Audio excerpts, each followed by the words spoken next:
Não se atreva. 50 dia. Não sei.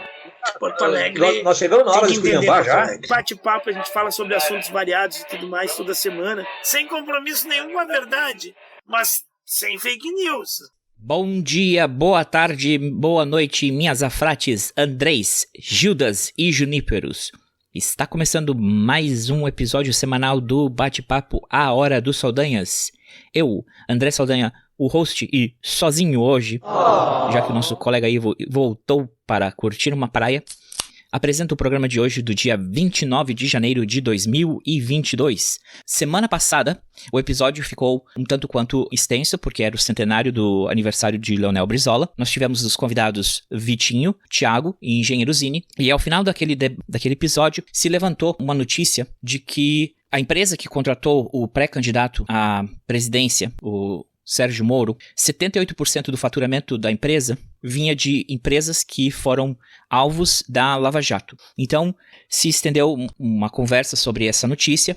A notícia, de certa forma, ainda é bem atual. Houveram alguns desdobramentos, mas ainda existe muita coisa para se investigar e averiguar. Então, para não deixar o episódio muito longo, eu cortei essa conversa e eu vou botar ela hoje aqui para vocês ouvirem, ok? Vocês podem nos encontrar no Twitter pelo @ahora_do_saldanha. E também vocês podem mandar um e-mail pra gente para ahoradosaldanha@gmail.com. Também lembrando que, não sei como você chegou nesse podcast, você pode encontrar ele no servidor do Red Cycle, Google Podcast, no aplicativo nativo da Apple para podcasts. E assim como as músicas do Neil Young, você não vai encontrar o nosso podcast no Spotify. Então, antes do Neil Young criar essa polêmica, a gente já não estava lá, viu? Então não vem dizer que a gente é modinha não, hein? A gente, na verdade, começou esse movimento e não subiu o nosso podcast no Spotify. Então é isso, meus amigos e minhas amigas. Deixo aí vocês com essa continuação do bate-papo. Eu, colega Ivo, Thiago, Vitinho e Engenheiro Zini. Pra vocês, um grande abraço e um beijo. Tchau. Vamos lá, vamos gravar.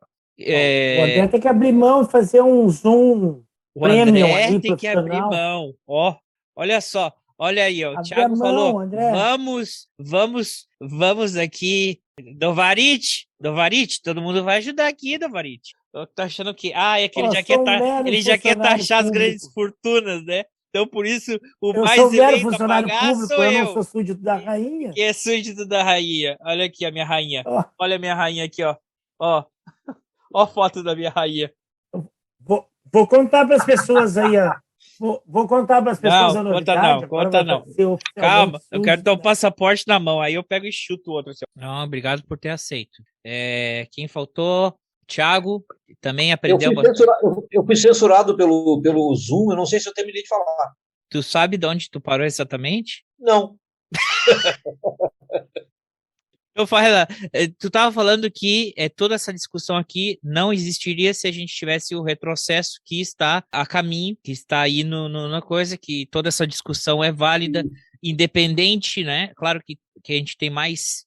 o que eu entendi da tua fala, eu vou fazer um mansplaining para ti. A gente tem mais bônus do que ônus na história do Brizola, porque como toda pessoa, claro que tem defeitos. Todo mundo que escuta o nosso podcast sabe que eu não sou fã de ninguém e muito menos eu tenho político de estimação. Mas um cara que investe... Eu não sou fã de ninguém. Nem de mim? Tem pessoas que eu odeio menos. Essa é a questão. Tá, eu sou teu fã. Tá bem. Mas a Maria Rita talvez esteja antes. A Maria Rita não. A Marília Mendonça. A Maria Rita essa semana fez 40 anos da morte de Regina. Não, a Marília Mendonça, por favor. Meu coração fez um fã-clube só pra você. Então, é isso, né, cara? O cara que investe 60% do orçamento do município, de um governo, do que seja, em educação, a educação é a base de qualquer sociedade. E um dos poucos... Só países onde a ditadura, onde existe um ditador, onde existe uma pobreza absoluta e uma degradação do ser humano, não se investe em educação.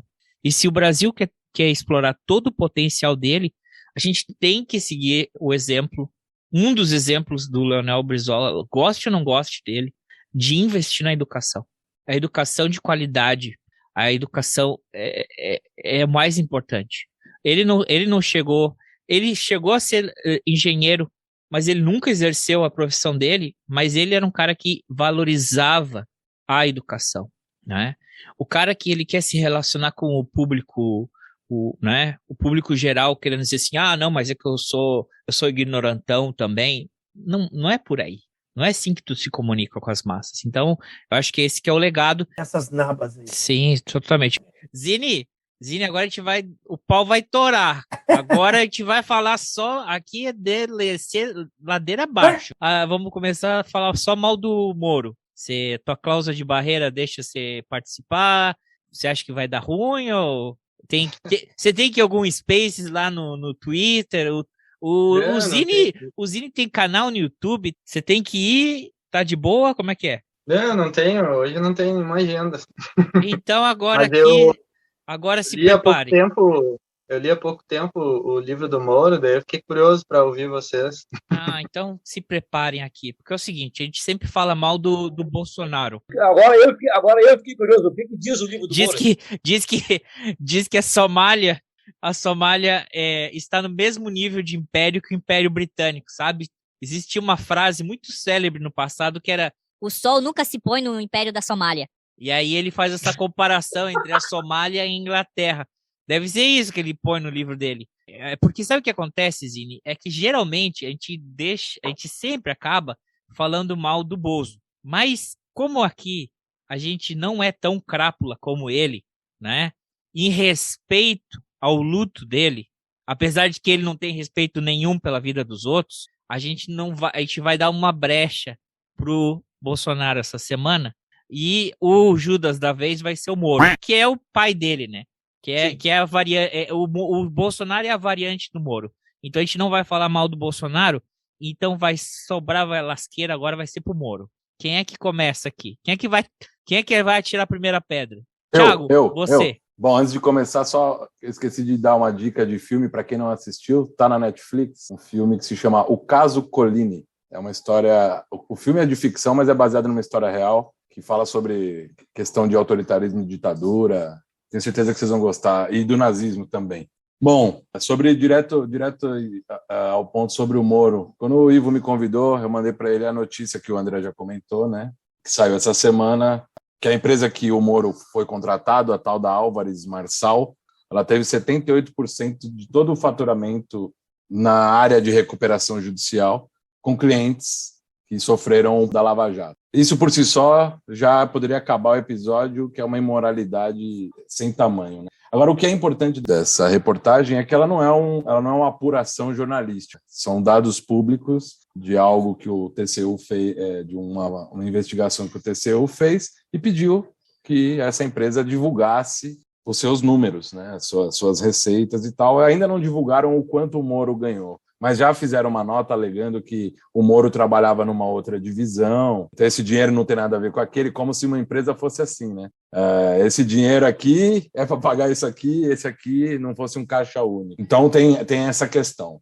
Agora, o porquê que eu considero que, concordando com o que vocês falaram, que o Moro é o pai de tudo isso e é quem colocou toda, digamos que asfaltou todo o caminho para essa desgraça que a gente vive hoje. Tem um advogado que se chama Valfrido Vardi, eu não sei se vocês conhecem, que escreveu esse livro aqui, ó, que eu recomendo para vocês, é bem curtinho, chama O Espetáculo da Corrupção. Esse Valfrido Vardi, inclusive, ele tem um instituto que se chama IREE, que é Instituto para a Reforma das Relações entre o Estado e a Empresa, e ele criou uma plataforma que se chama cop.org.br, que é KOPE. Estou falando para vocês consultarem mesmo, que é bem legal. Ele faz o quê? Ele teve muitos clientes da Lava Jato, né? Porque ele é um advogado especialista em direito penal econômico. Então ele trata de evasão de divisa, lavagem de dinheiro. Ele conheceu por dentro a operação, né? Então todas as ilegalidades e tudo mais. Mas o que ele faz nesse livro é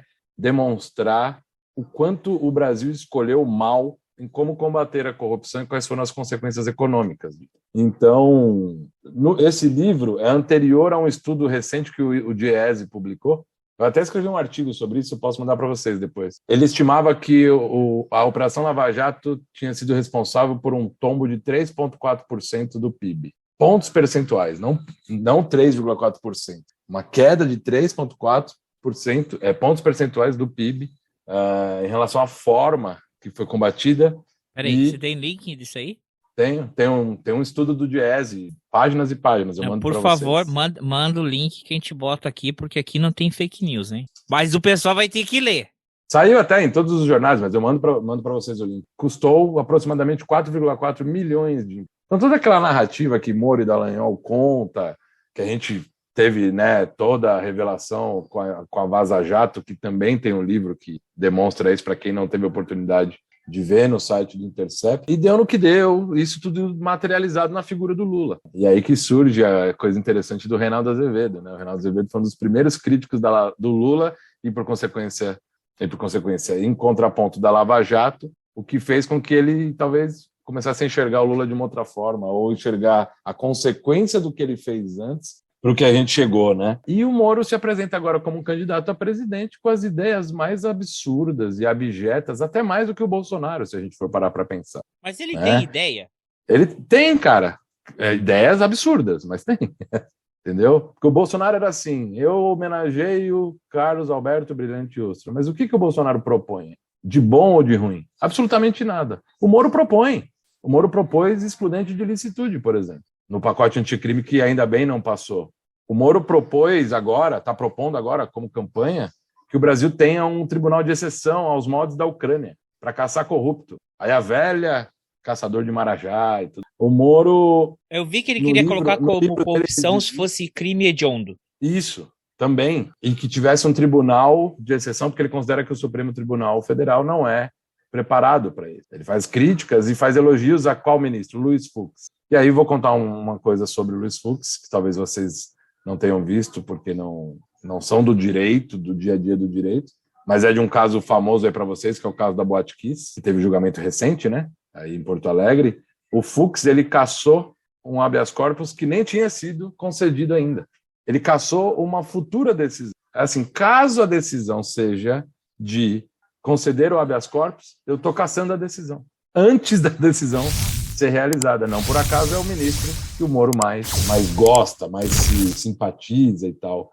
Então é assim, por sorte, não são todos os canais ainda, mas todos os canais que deram a visibilidade para a Lava Jato, por sorte, tem saído matérias como essa do UOL, que eu mandei para o Ivo e tal, que eu acho que não sei se ele compartilhou com vocês, de mostrar quem realmente é o Moro. Porque Sim, se estamos num perigo com o Bolsonaro, com o Moro, pode ser irreversível. Pode ser irreversível, porque ele tem digamos, a estética dele é diferente um pouquinho, né?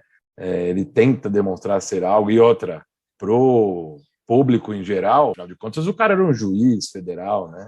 Ele tem falado, eu já enfrentei criminosos perigosos, o que é se candidatar à presidência, né? Mas um juiz enfrenta alguém? O juiz não enfrenta ninguém, o juiz deveria julgar um embate, né?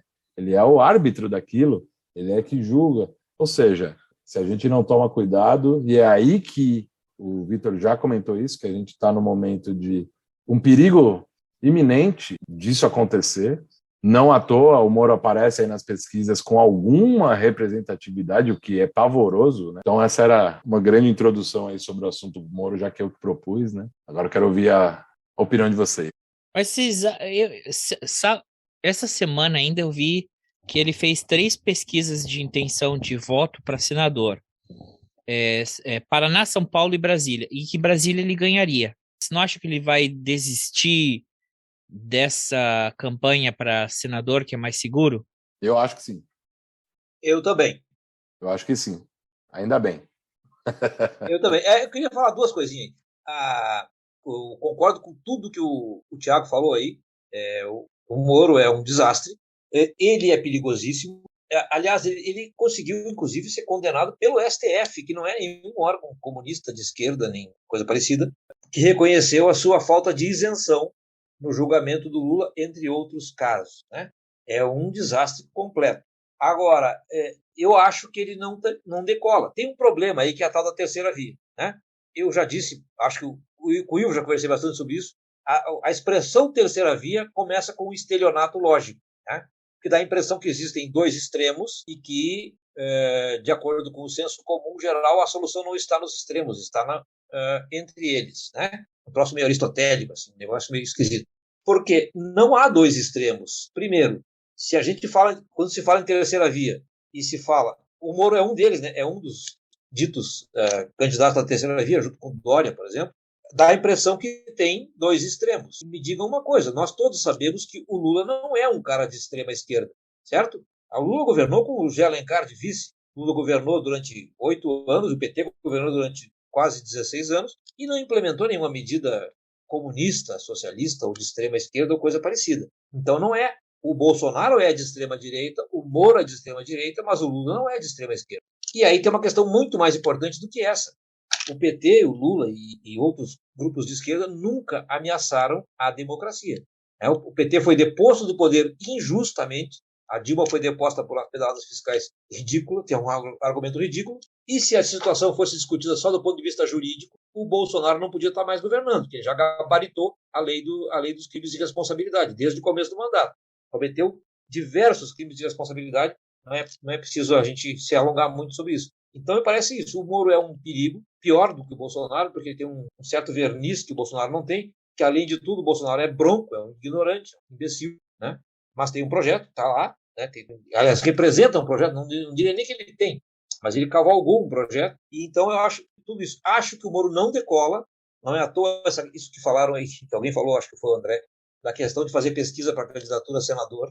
Acho que o Moro não vai decolar, não sei se eu acho isso ou gostaria que isso, mas é isso. Acho que não decola, acho que vai ser um desastre, e era isso. Vamos continuar falando mal do sujeito. Siga, amigos. Tá, vou dar o meu espetáculo aqui, mas é que eu tenho uma coisa assim de dar essas premonições antes, e aí a conjuntura derruba a gente, né? Eu me lembro de uma conversa com Previsão, o Thiago não premonição. E com outros camaradas. Previsão. Num lugar muito agradável, dentro de um rio de águas límpidas, né, Thiago? E eu achando que isso em setembro de 2018, eu ainda vaticinando que provavelmente o próximo presidente brasileiro fosse o Ciro, tá? Em função do momento político naquela época. Mas aí, isso que a gente já estava depois do episódio da facada, né? E eu achava que a facada ainda não seria suficiente para capitalizar para o Bolsonaro e ele romper aquela margem de 20 e poucos, 30% que ele tinha de intenções de voto. E a conjuntura nos derrubou, né? Naquela época o Haddad ainda estava em terceiro ou quarto lugar, e daqui a pouco o Haddad passou do Ciro, o Ciro não foi para o segundo turno, e acabou que deu essa tragédia aí do Bolsonaro. Então eu tenho medo da gente fazer essas análises assim, do que podem ser as eleições, muito distanciado do momento político. Mas me parece, sim, que daqui a pouco tem uma tendência, assim, como os caras... Falar a verdade, né? É tudo calça frouxa, né? Então, esses caras, ao ver as pesquisas eleitorais, se eles não deslancharem, antes mesmo da formalização das candidaturas, eles podem mudar, né? Em tempo hábil ainda de registro de candidatura, eles podem mudar para uma candidatura a Senado, o próprio Bolsonaro, né? Acho que não ainda o Bolsonaro, sei lá, sabe, no final do ano passado eu estava achando que daqui a pouco o Bolsonaro não ia se candidatar a presidente. Daqui a pouco ele ainda vai, porque tem uma polarização. Tem uma polarização e ele vai capitalizar em cima dessa polarização. Então, o Bolsonaro, acho que agora, em dezembro, eu te diria que talvez Bolsonaro não concorresse à presidência. Agora eu acho que o Bolsonaro concorre. Mas Moro e outras figuras podem mudar para uma zona de conforto, né? Eu me candidato ao Senado, eu ganho tranquilo e faço uma... Para o Moro é importante ele fazer é um cara que não tem experiência na política, não tem nada, é a primeira vez que ele vai para a política. Então, se ele já chega tomando uma cacetada nos cornos, acabou as intenções dele na política. Então, seria mais conveniente ele concorrer ao Senado e ganhar como senador para criar a casinha para depois ele concorrer à presidência. Eu prefiro que ele não desista, eu prefiro que ele vá para a eleição, que ele seja humilhado nos debates, telado, que o Lula, que o Ciro, que todos esses caras que têm competência na fala destruam ele, reduzam ele a um farrapo, né? Isso é uma coisa que eu gostaria de ver, né? Ele tentar articular uma fala e só tomar cacete. Então, fica difícil aí de fazer previsões, né? Mas eu concordo com o Thiago aí nas análises do que é essa figura Sérgio Moro. Tem um documentário aí, do YouTube, né? Tem um documentário aí, os caras mostrando a trajetória dele como juiz, como ele era um cápula antes mesmo da Lava Jato. Enquanto juiz, ele atacou produtores rurais, pequenos produtores, agricultores familiares, porque ele achou que os caras tinham ligação com o PT, que ele achou que poderia ter um fato de corrupção, e ele mandou prender os caras sem explicação. Os caras ficaram 60 dias presos, a produção parada, a propriedade definhando, e depois soltou os caras por nada, porque não achou nada contra os caras, e todos os contratos que os caras tinham foram perdidos, e os caras se ferraram do primeiro ao quinto, simplesmente por um capricho, uma suposição dele, uma ilação dele, sem embasamento jurídico nenhum, né? E um ato extremamente arbitrário, e ele ferrou com a vida de pessoas. Uma coisa é atacar o Lula, que foi o do GGN? da República, que tem um partido pelas costas e tem uma imagem construída. Outra coisa é atacar um pequeno agricultor, um cara que vive do seu trabalho do dia a dia. Então, isso é um cápula, um cretino, faltou pejorativos para ele, para que eu não seja mais ofensivo do que já estou sendo.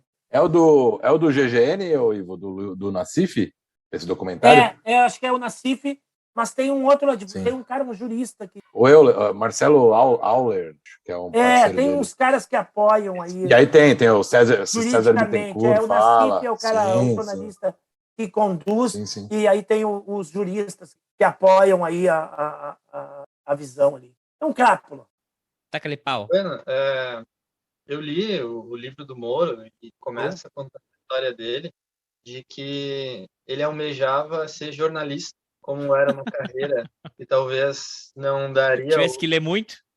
Daria o retorno financeiro, ele acaba indo para o direito, meio orientado pelo pai dele.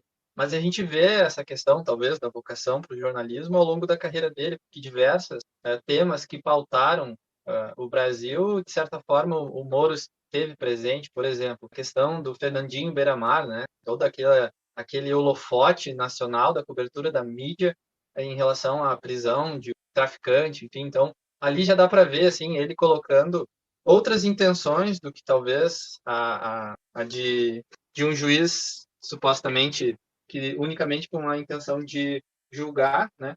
Porque ele acabava trazendo isso para a mídia. E tem outros pontos também, como o do Banestado, que era o Banco Estadual do Paraná, um primeiro grande trabalho na área de corrupção, inclusive é onde ele tem o primeiro contato com um dos doleiros, do Alberto Youssef, que era daquela época, e ele já faz essa negociação que acaba liberando o Youssef, porque não me lembro se teve já essa questão de delações, mas eu sei que acaba amenizando um pouco a pena do Youssef para que ele pudesse estar entregando todos os outros, bem um pouco ali do embrião do que veio a ser depois a Lava Jato. E curioso que esse próprio Alberto Youssef, que ele já tinha aprendido antes, depois acaba sendo também um grande articulador das questões de corrupção que desencadearam na Lava Jato. É curioso assim que toda vez que ele vai colocar, ele codifica no livro com termos, por exemplo, eu não me lembro exatamente qual que era o termo, mas ao invés de ele dá uma riqueza de detalhes em determinados aspectos, mas quando convém a ele omite. Por exemplo, ele não teria competência legal para estar julgando casos de quadros que fossem deputados federais, ministros de Estado, que daí seriam detentores de foro privilegiado e deveria ser encaminhado para o STF. E ao invés e ele codifica isso no livro, dizendo que são sujeitos públicos, mas sem explicitamente dizer o nome, né? Outra coisa que chama atenção, e eu não sei a legalidade disso, mas talvez poderia, né, chamar uns juristas aí para estudar a respeito. Eu não sei, acho que a gente tem advogados aqui. Lá, o Thiago levantou a mão. Ele descreve no livro que 2 semanas antes do segundo turno, quando Haddad estava concorrendo com o Bolsonaro, com a presidência da República aqui no Brasil em 2018, ele recebe uma visita de Paulo Guedes e um outro amigo, um amigo em comum entre Sérgio Moro e Paulo Guedes. E é nesse momento em que ele recebe o convite oficial para compor o governo Bolsonaro com a oferta de ser o ministro da Justiça. No livro ele coloca assim como se não tivesse dado a resposta ainda e tal, mas já fica muito claro ali a questão da parcialidade e da própria articulação dele já nos bastidores, antes mesmo de ocorrer o término da eleição, e ele ainda no cargo de juiz federal. E é esse o ponto que eu questionaria, se seria legal isso de um juiz federal que teve influência fortemente no resultado eleitoral, depois vir a compor esse governo, por mais que ele tenha deixado o cargo de juiz federal, né, perdeu, se exonerou, enfim, não tenha como voltar, mas assim, enquanto ele ocupava o cargo, ele já estava fazendo essa articulação política para compor o governo. E aí, quando ele entra no governo... Ele... Peraí, Zini, você tá dizendo que no livro dele ele se autodelata? Aham. Quer dizer que basta que alguém leia o livro dele para levar ele para... Exatamente. Pra um tribunal? Uma coisa assim? É isso? Então, por isso que eu sou engenheiro, né? Eu não sei, a questão jurídica não é uma ciência exata, né? É uma coisa que eu acho difícil de lidar, porque depende da perspectiva de quem analisa, vai né, ter uma interpretação. Mas, em relação a dados, é isso. Aí teria que ler lá os termos, né? Porque, assim, ele é ligeiro, né? Não dá para dizer que ele é um cara burro. Inteligente ele é. Só que ele usa essa inteligência dele para aquilo que convém ele, né? E aí, assim, ele começa o governo, assim, e com... Ele passa, assim, aquela sensação de super-herói, sabe? Ele é o cara, ele é o tal. Tudo aquilo que ele participa, a coisa vinga, dá bem, é sempre sucesso, é sempre a superstar. Aí, toda vez que alguma coisa não da forma como ele gostaria, ele sempre coloca a responsabilidade no outro. Tipo, se o Bolsonaro não combateu a corrupção, a culpa foi do Bolsonaro. Ele, fazendo parte do governo, ele não era responsável por aquilo. Enquanto ele estava no judiciário, o judiciário estava produtivo, estava super ágil e tal, que ele era o cara. Quando ele sai do judiciário, ele critica o judiciário pela morosidade, pelo quanto é lento e tal. Quando ele não consegue aprovar no Congresso Nacional as coisas que ele queria, ele coloca a culpa, esse Congresso eleito. Então, ele nunca se coloca como parte do processo ou como responsável. Ele tem um viés autoritário, para mim, fica muito latente na leitura do livro dele. E chama a atenção que ele, quando começa o governo Bolsonaro, tem coisas que eu acho positivas. Vou dar exemplo. Vocês vão me trucidar se eu der elogios para Moro, mas é o que eu penso. Eu acho que ele tomou medidas para combater o crime organizado que foram muito interessantes. Por exemplo, a gente sabe que nos presídios aí, Brasil afora, tem duras realidades, como o presídio central do Porto Alegre, onde tem 400, 500 presos numa galeria e o Estado não tem controle nenhum. Então, tem a criminalidade ali mandando. É um centro de cooptação de recursos humanos para o tráfico, enfim, tal. Então, ele bota ali um foco nessa área de combater o crime organizado e transfere os mandantes de facções para um presídio de segurança máxima, toda uma operação. Eu achei isso interessante, positivo, e ele também demonstra resultados no sentido de reduzir o número de homicídios no seu primeiro ano à frente do Ministério da Justiça. E, de fato, eu achei que foram boas ideias e boas ações. Mas ele começa a ter atritos com o Bolsonaro logo no começo, assim. E ele não tem o menor... Eu não sei se em algum momento ele teve uma relação boa com o Bolsonaro, porque ela já começa a se atritar muito de cara. E ele cita com mais detalhes ao longo do livro, mas eu sei que a relação fica a tal ponto desgastada que vai levando, vai agravando, ele vai descrevendo com uma riqueza de detalhes esse contexto. É uma lavação de roupa suja da relação dele como ministro com o Bolsonaro como presidente da República. Muitas vezes ele opera absolutamente contrariado.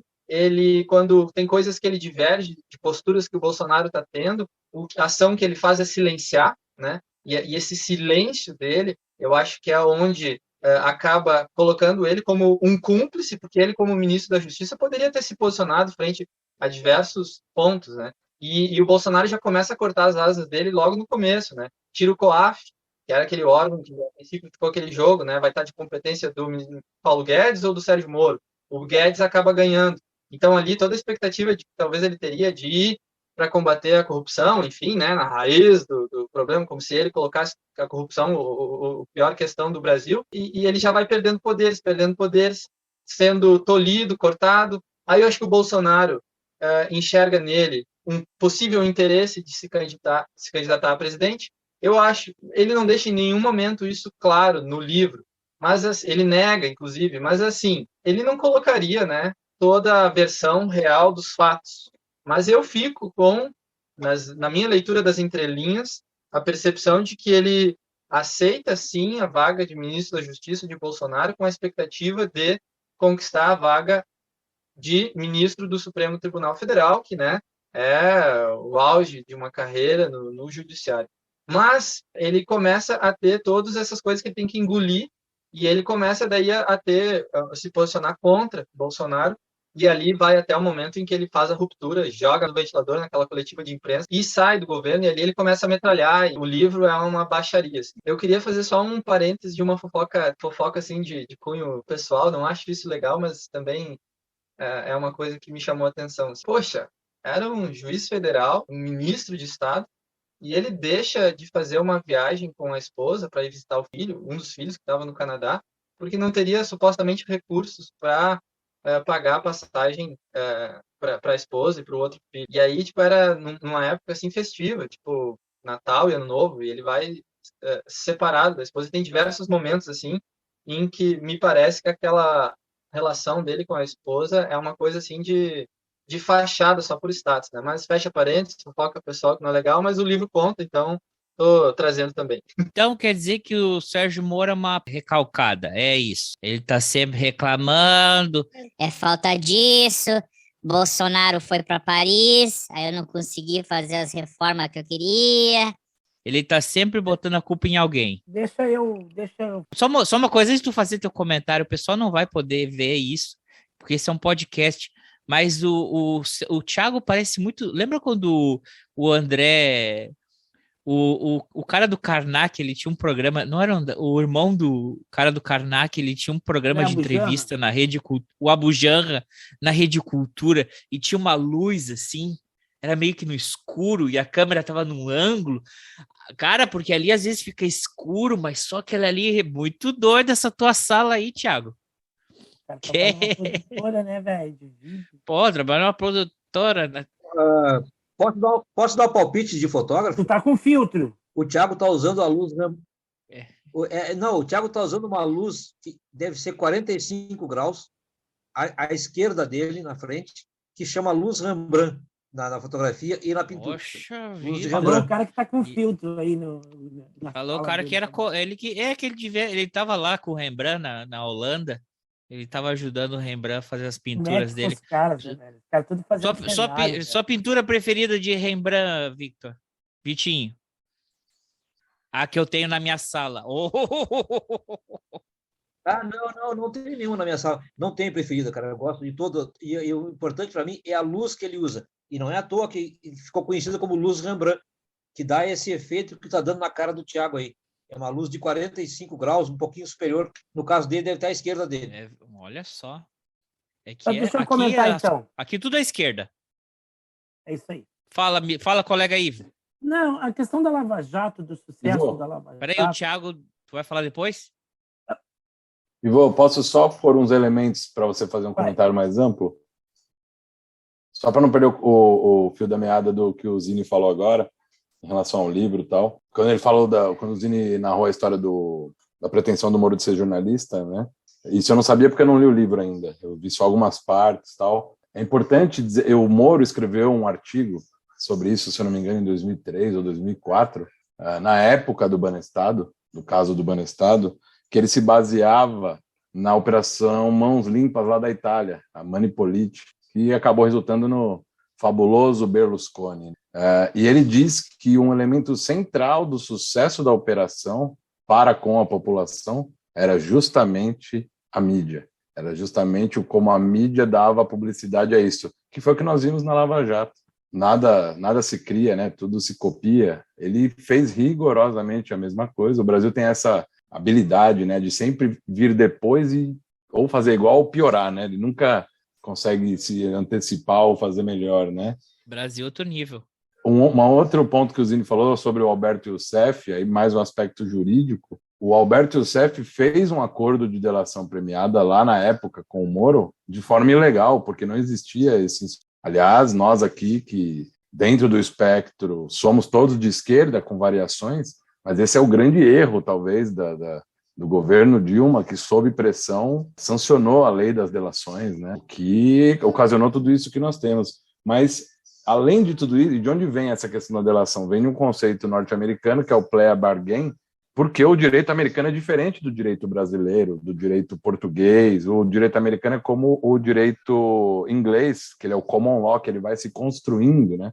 Não é à toa que a Constituição americana ela é muito pequena em comparada com a do Brasil, com a de Portugal, com a da Espanha, até com a da Itália, e as coisas vão, né, o direito ele vai avançando conforme a sociedade e tal, e o plea bargain nada mais é do que um acordo entre Estado e réu para que esse delate e entregue os seus parceiros e tal. Mas, além de ser ilegal, uma das cláusulas deste acordo com o Youssef é que ele não poderia voltar a delinquir. Tem um capítulo do livro, você que leu, esse capítulo eu vi, que inclusive ele menciona que quando o Youssef surge como figura na Lava Jato, isso não foi uma surpresa para ele, e ele já tinha escutado rumores. O nome disso é prevaricar. Quando o termo que você usou, que ele é conivente, ele não é conivente, ele cometeu o crime, ele prevaricou, porque ele sempre foi funcionário público. O Vitor, que é um funcionário público, sabe muito bem disso. Então, não é porque ele foi ministro que ele prevaricou, o Bolsonaro prevarica todo funcionário público, quando tem notícia de algo, no mínimo tem que repassar a denúncia para os órgãos, para o Ministério Público e que façam o seu trabalho. Um outro elemento, então aqui eu não estou construindo um raciocínio, só colocando mais elementos para vocês desenvolverem. Além da questão eu acho que o encontro dele com o Paulo Guedes ali é irregular, é ilegal, é imoral, mas o pior de tudo foi a divulgação da delação do Palocci dentro de um processo onde o Palocci não era parte. O Moro levou pito do STF, assim como quando ele divulgou o áudio da Dilma, que aí ele cometeu um duplo crime, porque ele divulgou o áudio de uma presidente sem autorização do STF, e mais, aquele trecho da gravação era ilegal porque já tinha superado o tempo que ele mesmo tinha dado para a operadora grampear, ou seja, e foi o ministro Teori Zavascki que deu o pito nele, e em seguida ele morreu e tal. Uma outra coisa que o Paraná conseguiu com muito êxito foi afundar a campanha do Requião. O Requião era líder na pesquisa até um pouquinho antes do primeiro turno para senador, e ele ficou em quarto lugar. Ninguém entende isso no Paraná. O Requião falou sobre isso outro dia. E sobre os pontos positivos que você comentou, que você enxerga como positivo, de fato os dados são reais, mas não foi uma política dele, nem do Bolsonaro. Isso veio do Alexandre de Moraes quando ele era ministro da Segurança Pública do Temer.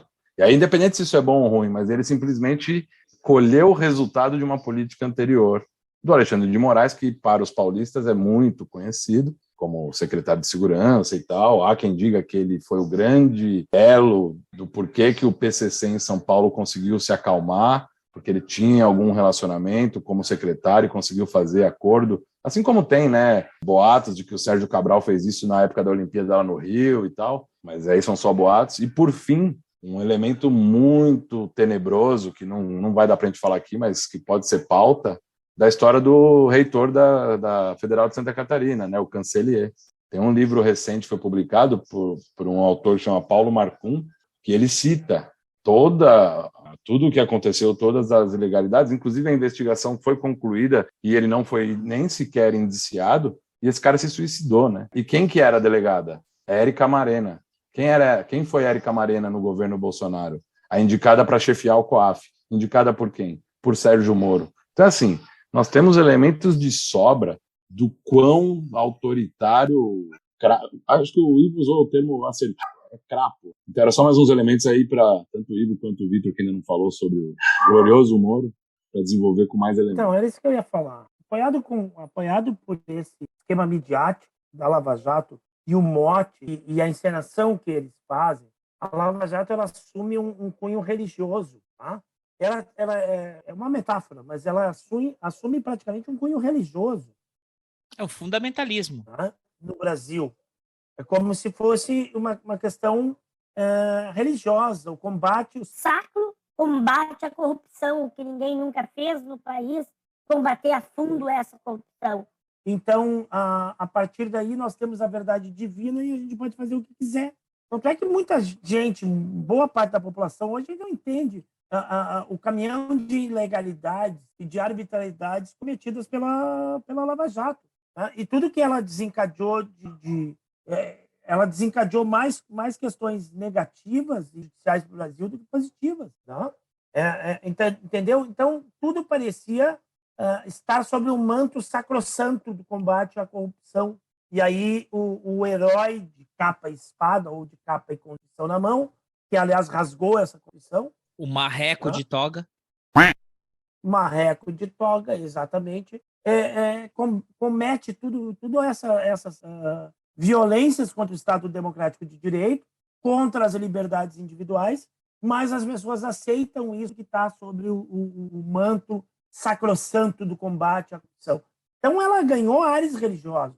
Né? Então, esse é o sucesso da Lava Jato, porque, apoiado com essas operações de mídia, ela também vai iludir a população numa cruzada, vamos dizer, né? Como se ele estivesse representando uma cruzada, um combate na defesa da sociedade brasileira, o que não é, né? O que de fato não é. Exemplos aí das questões midiáticas, o PowerPoint, do Deltan Dallagnol, os vazamentos de áudios, inclusive que o Thiago falou aí, de áudio ilegal duplamente, já tinha sido fora do prazo de gravação, e gravar a presidente sem autorização do STF. E ele recebeu só uma bronca, daí foi lá e disse, eu errei. Desculpa, errei. Tá bom. Ficou por isso mesmo, né? Tem uma coisa muito estranha na situação, é que o Teori Zavascki não Só uma coisinha, né? só uma coisinha, colega. Então, comentário que vocês falaram antes. Eu já ouvi essa mesma falou assim, no Brasil aconteceu isso e um cara gravou o presidente do Brasil em exercício ilegalmente, não sei o quê. O que isso aconteceria nos Estados Unidos, se isso for nos Estados Unidos? Né? Explicando resumidamente isso que aconteceu com a Dilma. Esse cara ia estar em Guantanamo Bay. Você não pode gravar o presidente do Estado Democrático sob circunstância alguma. Entendeu? Isso teria que ter sido feito num processo de impeachment pelo Supremo Tribunal daquele país. Um juiz soltar um áudio de um líder de Estado democrático é traição. Na hora. Isso nos Estados Unidos, né? Que é onde o cara tanto baba o ovo. Segue aí. Então, eu estou dizendo. Mas por que isso acontece? Porque tinha o manto sacrossanto do combate à corrupção. Né? E as pessoas achavam que isso até era bonito. Né? Estava certo isso. Por isso que não houve nenhuma perseguição a ele. Outro fato que comentar ali é que o Teori Zavascki, na antivéspera, de rejeitar as proposições do Moro lá e de julgar e de tirar do Moro o poder que ele conseguido, caiu o avião do cara. Tá? Tem teorias da conspiração aqui, é só um fato, tá? Beleza? Beleza. O próprio processo do Lula a Lava Jato era só para tratar coisas relativas à Petrobras. E aí o cara inventou lá um ato de corrupção do Lula, mas que não tinha nada a ver com a Petrobras. E ficou lá na vara dele, não poderia estar. Né? E isso depois foi anulado pelo STF. Um dos motivos de ter anulado o processo, mas foi dito pela defesa em primeira hora, né? Em primeiro momento. Então, não é competência deste juiz julgar esse tipo de ação. Vamos para frente. Os vazamentos de áudio. Condição coercitiva do Lula, totalmente ilegal. Lula não tinha sido intimado nenhuma vez. Lula não foi intimado. Eu não sou da área do direito, mas o mínimo que eu sei é que o sujeito, para ser levado coercitivamente, ser conduzido coercitivamente, é porque ele se negou a atender uma intimação. O cara não foi intimado, em nenhum momento deu mostras de que, se fosse intimado, não iria. Outra coisa, uma prisão arbitrária do Temer, depois que a Dilma já tinha intimada. O Temer, ex-presidente da República, já nem era mais presidente, eu acho, o Temer. Então, os caras pararam, a Federal parou o carro do Temer em plena avenida, lá em São Paulo, para prender o cara, mas da onde, Zão? O que justificava? Para soltar 24 horas depois. A prisão do Guido Mantega, o cara passou a noite inteira cuidando da mulher no hospital com câncer, aí os caras prendem o cara e soltam no mesmo, entendeu? Então, isso não é uma ação jurídica, isso é uma ação midiática. Nós aprendemos o ex-ministro da Fazenda. Olha, que lindo, estão combatendo a corrupção. né? A cruzada santa contra a corrupção. Mas isso é totalmente ilegal. Que tu prende uma pessoa que tu não tem motivos legais para prender, para soltar ela, só para mostrar na televisão. Não podemos esquecer que o Moro, enquanto ministro da Justiça, superministro do Bolsonaro, estava naquela reunião que foi gravada e que todo mundo tem conhecimento, do passa-boiada, do passa todas as ilegalidades lá, e o Moro com um cara de paisagem. O cara que mais se manifestou lá e que não tinha nada a ver com o bagulho, que tinha caído de paraquedas naquele circo de louco há 2 semanas, que era o tal do Taishi, o ministro da Saúde que ficou no lugar do Mandetta, foi o cara que mais se manifestou ali, porque ele fazia caras e bocas, ele olhava apavorado para as falas dos caras, e ele era simplesmente ministro da Saúde. E o ministro da Justiça não fez nenhuma. A questão que o Zini falou aí da incompatibilidade dele com o Bolsonaro, não é a incompatibilidade dele, né? É a incompatibilidade de todos que surfaram na onda do Bolsonaro. Qualquer cara que tem 2 neurônios neste país sabe que o Bolsonaro não tinha condição para ser síndico de um prédio, de um condomínio, certo? Qualquer cara com 2 neurônios sabe disso. Mas como o Bolsonaro foi esse fenômeno das redes sociais e depois amplificado pela facada, né? Muita gente surfou na onda. Dória, Sartori, Eduardo Leite, né? Todo mundo surtou, o Witzel, né? Todo mundo foi na onda Bolsonaro, certo? Mas o Bolsonaro identificava nesses amigos, nesses parceiros, potenciais inimigos, né? Potenciais concorrentes. E todos eles eram potenciais. Todos esses caras olharam assim, esse cara é um... Ele vai ganhar agora, mas ele vai se quebrar. E eu vou pegar o lugar desse cara. Todos eles pensam. Witzel pensava isso, Dória pensava isso, Moro pensava isso. Todo mundo, né? Primeiro que ficou escancarado foi o Mandetta, né? Mandetta, onde começou na pandemia a aparecer mais do que o Bolsonaro, a discordar do Bolsonaro, foi limado. E assim sucessivamente. Ele abriu guerra com o Witzel. Ele conseguiu o impeachment. Então o Bolsonaro aí é uma guerra de ego. Todo mundo sabia que o Bolsonaro não vale nada e não tem competência para nada e esperava galgar algum posto, alguma ascensão em cima do Bolsonaro, fazer escada com o Bolsonaro. E o Bolsonaro talvez não seja tão burro assim, sacou essas intenções, né? E aí ele se incompatibiliza com todo mundo. Até porque todo cara da estirpe do Bolsonaro aglutina um monte de gente obter o seu sucesso e depois ele exclui todo mundo e fica só com o seu grupo fechado, né? O seu grupo criminoso ali em volta, que é o que o Bolsonaro está fazendo. Não, eu só tinha um comentário curioso ali na fala do Ivo a respeito do Mandetta. E eu li o livro do Mandetta também, né? Um paciente chamado Brasil. E quando ele começa a descrever o livro, ele estava lá em Davos, num fórum mundial a respeito de economia. Aí, poxa, o que um cara ministro da Saúde está fazendo num fórum como esse lá de Davos, né? Completamente desconectado da proposta de política pública do Sistema Único de Saúde, né?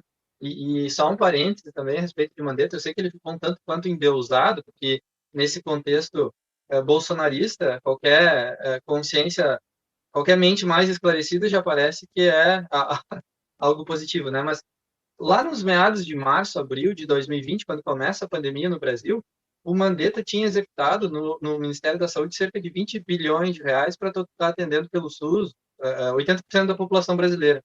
E no mesmo momento, ele libera 10 bilhões para os planos privados que atendem aí a 15% da população.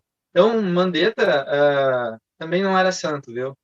Não, a gente sabe aqui, já no começo, nos primeiros episódios do podcast, a gente também já fez essa... Na verdade, a gente começa os podcasts nessas lives, né? Acho que o primeiro que tá saindo é o Mandetta, quando a gente grava o primeiro episódio do podcast. E aí, na outra semana, é o Moro. E a gente já ficou falando, não, qual vai ser o próximo início da próxima semana, né? Que a gente tinha pauta para toda semana. Vitinho, seu comentário sobre o possível pré-suposto candidato à presidência Sérgio Fernando Moro. Eu já falei um pouco sobre o que eu acho dele, concordo com tudo que foi falado aqui sobre ele, né?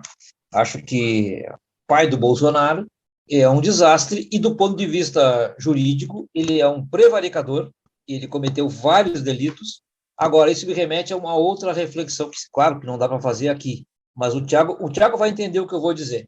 A gente, quando está na faculdade de Direito, eu apanhei muito na faculdade, porque eu não concordava com isso, tem a impressão que o direito serve para definir o caráter da sociedade, serve para definir o que é justo e o que não é justo. Isso não é verdade. Tá? O direito é uma relação de força. Tanto o direito positivo, que está lá escrito na Constituição, nas leis, etc., como a sua interpretação dependem de força. Quem tem a força no momento, política, militar, econômica, todos os aspectos da força. É isso que para mim, tira o caráter romântico do direito. Eu apanhei muito na faculdade, inclusive no meu trabalho de conclusão, por não concordar com a opinião da maioria, que dizia que vê o direito de uma maneira romântica, né? Então, assim, nós estamos falando aqui, foram elencados vários crimes do Moro, vários crimes do Bolsonaro, e se a gente comparar isso com o que gerou o impeachment da Dilma, fica ridículo, fica patente que a discussão não que o direito não decide por si só os rumos da sociedade. Então, para mim, é claro que o direito, primeiro, não é ciência, se é a ciência cínica. Uma ciência que os atores sociais e políticos a usam como querem. E quem tem a força no momento é que decide. Repito, até o Fiat Elba fica ridículo essa história. Pois é. Então, o direito é uma questão periférica, a questão moral da sociedade, a questão do que é justiça, né? Alguém disse, não me lembro quem, e algum jurista disse isso, famoso, não me lembro o nome, mas que entre o direito e a justiça, a gente deve ficar com a justiça, quando o direito se contrapõe à justiça. E não são poucas as vezes que isso acontece. Muito bem. Isso é uma primeira consideração. A segunda, o Ivo falou aqui, acho que todos nós falamos, né? Daqueles bolsonaristas arrependidos, tipo Mandetta, tipo Sérgio Moro, né? Essas pessoas, para mim, todo mundo que apoiou o Bolsonaro ou se absteve, se omitiu no processo, tem que responder politicamente pela sua decisão, certo? Porque nós estamos vendo o desastre que deu. E não só pela pandemia, mas também pela pandemia, nós estamos diante do pior governo possível nos piores períodos da história do Brasil. E quem se omitiu ou quem apoiou, mesmo que depois tenha se arrependido, tem que responder por isso, politicamente. Isso está na sua biografia. Eu acho que isso é muito importante. Então, assim, não tem muito mais o que falar, eu acho, em relação ao Sérgio Moro ou em relação ao próprio Bolsonaro, né? Para mim, para terminar, só quero agradecer a vocês todos pela conversa, agradecer pelo convite, e vamos lá. Estamos todos do mesmo lado, embora com algumas opiniões diferentes, que eu acho que são da história, são da vida, né? Tem opiniões aqui ou ali, importante a gente debater elas sempre com uma visão de ir para frente e tal, né? E rechaçando sempre qualquer coisa que se remeta à ditadura, censura ou coisa assim. Era isso. Ótimo, Vitinho. Eu queria dizer uma coisa de todo esse debate do Moro. Eu acho que a pior proposta, ou a pior ideologia do Moro que ele tem, que é a não dita por ele, mas que é clara para mim, é o ataque dele às instituições democráticas e ao serviço público. O cara, quando ele ataca um banco estadual, e aí ele faz todo esse show, ele tava dizendo assim, olha... O Banco do Estado é uma... Aqui só tem corrupto, aqui só tem roubalheira, aqui só tem ladrão, isso aqui não serve. Quando o cara ataca o sistema de saúde... Quer dizer que isso não serve, a gente tem que ter uma saúde privada. A educação é uma... tem que ser privada. Quando ele vai atacando e minando todas as instituições públicas, isso é criminoso, porque isso aí tem um interesse, um viés muito, muito pior atrás, muito mais neoliberalista do que um Guedes da vida tem abertamente. E a própria atitude dele dentro do ministério, dentro do sistema do poder judiciário, é uma sabotagem dessa instituição. De qualquer minuto alguém pode falar, fecha o STF. Não, porque só tem vagabundo. Porque juiz que advoga arbitrariamente. Então eu acho que essa ideologia do Moro, esse lavajatismo dele, é o pior de todos, que é a destruição das instituições e a gente desrespeitar o sistema que a gente tem, do Estado de Direito e o sistema público implantados, né? Eu não vou cansar de falar isso. Eu tenho muito respeito e eu aprecio muito todos os servidores públicos que a gente tem e o sistema que a gente tem.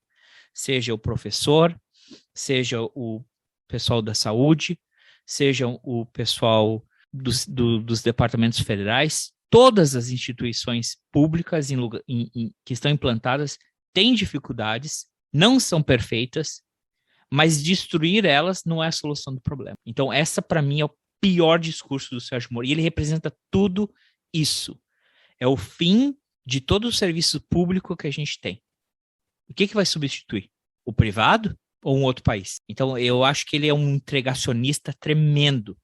E esse é o pior, é a pior coisa. Porque o Bolsonaro é um idiota, ele é um boçal, entendeu? Agora, o Moro, ele é maquiavélico. Ele é. Ele pode ser descabido de conseguir se expressar, mas ele é maquiavélico. Então é isso, meus amiguinhos. Terminamos aqui. O Vitor já fez a despedida dele. O Vitinho não vai querer divulgar ele nas redes sociais, porque a gente já sabe aqui, você não encontra o Vitinho, o órgão do Vitinho encontra você, né? Thiago. Para aí. Meu Instagram é Victor Ghiorzi Subline Fotos. Quem quiser ver, né, as minhas tentativas de fazer boas fotos, fica à vontade. Quanto ao órgão que eu trabalho, vai criar uma celeuma aqui. O pessoal não fala, por favor. Não fale. Dá problema isso aqui. Não quero problema com a BIM. Ok. Engenheiro Zini, por favor, divulgue suas redes sociais, seu canal do YouTube. Acho que a minha rede social preferida, assim, é o canal do YouTube. Eu tenho um programa de entrevistas que eu batizei de Café com Zini. E aí é onde eu consigo aprofundar em alguns temas, né? Então, eu tenho feito um exercício, por exemplo, de buscar prefeitos que são do PDT aqui do Rio Grande do Sul. Porque, assim, morando em Porto Alegre, governo Melo, né, que se bolsonarizou, governo Eduardo Leite, tucano entreguista do PSDB, o governo federal, que é a desgraça que a gente comentou aqui. Então, para mim, tentar buscar um pouco de esperança, essas entrevistas com prefeitos que são trabalhistas têm me oxigenado, assim. Então, tem temáticas também. Por exemplo, eu entrevistei o professor Moriguchi, ele é um médico japonês, filho de japonês, e vem lá da terra de Veranópolis, terra da longevidade, né? Então, ele atende até hoje lá num projeto social, e ele é professor e pesquisador da URGS na área da medicina, falando sobre a longevidade. Então, no canal do YouTube é onde tem os meus pupilos lá de produtos, né, de estar discutindo política e temas que eu tenho interesse, enfim, e gosto de compartilhar. Então, é Engenheiro Zini, o canal do YouTube. Muito bom. Obrigado, Zini, por ter aceitado o convite. Colega Ivo aí, que agora ele sabe que eu sou fã dele, vai encher o saco. Vamos ver. Mas, igual, muito obrigado a todos vocês, viu? Tenham uma boa noite e um bom fim de semana para todos. Valeu, grande abraço. Boa noite. Um abraço, Vitinho. Tchau. Tchau. Falou. Tchau.